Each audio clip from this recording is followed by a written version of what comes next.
1823 में अमेरिका के राष्ट्रपति जेम्स मुनरो ने एक सिद्धांत दिया था जिसको मुनरो डॉक्ट्रिन कहा जाता है। वर्ल्ड हिस्ट्री में हम लोग मुनरो डॉक्ट्रिन पढ़ते हैं। आज जब अमेरिका ने वेनेजुला के ऊपर हमला किया तो मुनरो डॉक्ट्रिन एक बार फिर से जीवित हो उठा। तो ये मुनरो डॉक्ट्रिन क्या है, आइए चलिए इस पर बात करते हैं। दरअसल 1823 का ये वो दौर चल रहा था जब लैटिन अमेरिका के कई देश यूरोपियन पावर्स के खिलाफ आजादी की लड़ाई लड़ रहे थे।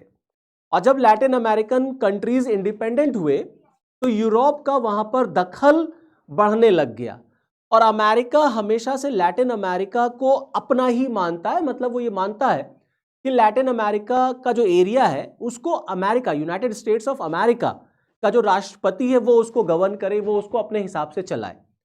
इसी को लेकर के जेम्स मुनरो ने 1823 में एक सिद्धांत दिया, मुनरो डॉक्ट्रिन, जो कहता है कि यूरोपियन पावर्स अगर वेस्टर्न हेमिस्फेयर में इंटरफेयर करेंगे तो वो इंटरफेरेंस अमेरिका में माना जाएगा।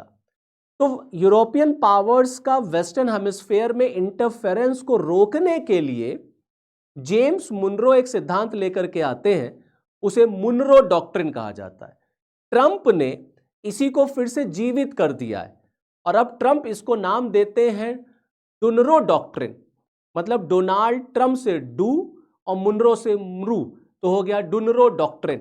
अब ट्रंप ने जो वेनेजुला पर हमला किया उसमें कहीं ना कहीं यही बात निकल के आती है कि ट्रंप वेस्टर्न हेमिस्फेयर में अमेरिका का जो दबदबा हमेशा से रहा है या अमेरिका की जो दादागिरी है उसको वो कायम रखना चाहते हैं और यूरोप का बिल्कुल भी दखल वेस्टर्न हेमिस्फेयर में ट्रंप बर्दाश्त नहीं करना चाहते।